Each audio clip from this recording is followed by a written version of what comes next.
পা কেটে বাদ দিতে হবে। দুর্ঘটনার পর ভয় পেয়ে গিয়েছিলেন ঋষভ পন্থ। গাড়ি দুর্ঘটনার পর কেটে গিয়েছে 1 বছরেরও বেশি। ক্রিকেটে ফেরার খুব কাছাকাছি রয়েছেন ঋষভ পন্থ।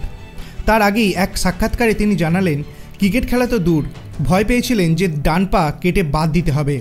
সেই ভয়েই রাতের ঘুম উড়ে গিয়েছিল তার।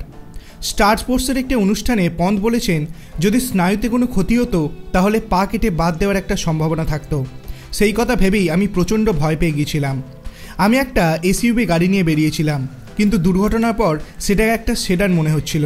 দুর্ঘটনার ঠিক পরের মুহূর্তের কথা মনে করতে গিয়ে পন্থ জানিয়েছেন, তার ডান পা 180 ডিগ্রি ঘুরে গিয়েছিল। সেই মুহূর্তে প্রচণ্ড যন্ত্রণা হচ্ছিল। তিনি গাড়ির ভেতরের উল্টো দিকে মুখ করে পড়েছিলেন। পন্থের কথায় আশেপাশে কাউকে দেখতে পেয়ে আমি জিজ্ঞাসা করেছিলাম যে তিনি আমার পাটাকে আগের জায়গায় ফিরিয়ে আনতে পারবেন কি না। ওর সাহায্যে আমি পা ঠিক করেছিলাম। পায়ে অস্ত্রোপচারের পর জাতীয় ক্রিকেট একাডেমিতে রিহ্যাব করছেন পন্থ। নিজের সেরে ওঠা নিয়ে বলেছেন, গোটা বিশ্বের সঙ্গে যোগাযোগ বিচ্ছিন্ন করে দিয়েছিলাম, এতে দ্রুত সেরে ওঠা যায়। কারণ রিকভারির সময় একই কাজ রোজ রোজ করতে হয়, খুব বিরক্ত লাগে, কিন্তু সেটা তো করতেই হবে।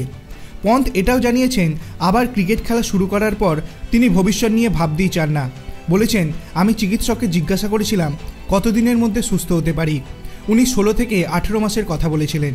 আমি ওকে বলেছিলাম তার 6 মাস আগেই সুস্থ হয়ে উঠব। আপনার কি মনে হয় ঋষভ পন্থ কি 2024 সালের IPL খেলতে পারবেন? আপনার অভিমত আপনি কমেন্ট সেকশনে জানাতে পারেন। ভিডিওটি ভালো লাগলে লাইক করবেন, চ্যানেলটিকে সাবস্ক্রাইব করতে ভুলবেন না। ধন্যবাদ।